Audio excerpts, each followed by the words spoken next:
You're watching Mirror 7 News. Stay informed, stay ahead for more news. Penrith's clash with Canterbury was billed as one of those heavyweight finals games that could go either way. But what unfolded at Stadium Australia reminded everyone why the Panthers are in a league of their own. In a blistering 46-26 victory, the reigning premiers stamped their authority once again, proving that chasing them is still a dream for everyone else.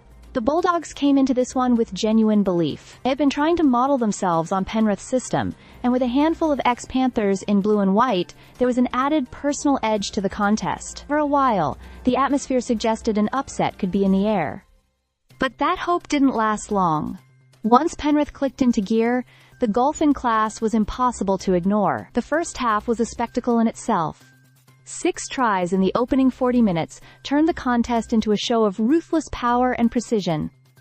At times it felt excessive, almost unfair, like watching highlights on repeat. Nathan Cleary, Isaiah Yeo, and Brian Tolo were central as usual, orchestrating the attack and shutting down Canterbury's options before they even began. Tudio and Paul Alamoti in particular were phenomenal out wide.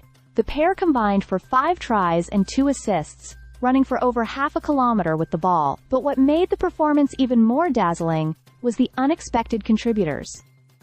Hooker Mitch Kenny, not known for his kicking, produced a perfect grubber that set up a try. Then there was Liam Henry, the tough bench prop, who capped his effort with an acrobatic finish more suited to a winger than a forward. By the time 2-0 set up Isaiah Papali with a circus act of a play, the score had ballooned to 36-8, and the contest was essentially over before halftime. The second half was less about fireworks and more about managing the clock.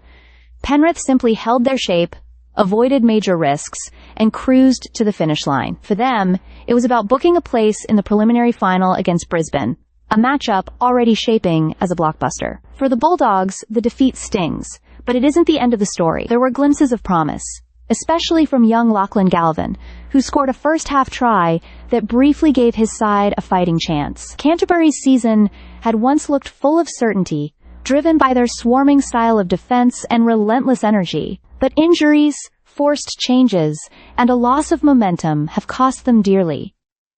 Against Penrith's polished machine, any weakness was punished without mercy. In the end, it all circles back to the same truth. Penrith's dynasty shows no sign of slowing. 4 premierships, 14 straight finals wins, and still playing with the hunger of a side chasing its first. Other clubs, like Canterbury, can study the blueprint all they want, but as of now, the Panthers remain the masters. For the Bulldogs and everyone else, it's still about waiting for tomorrow. For Penrith, it is very much about today. Stay subscribed for more videos.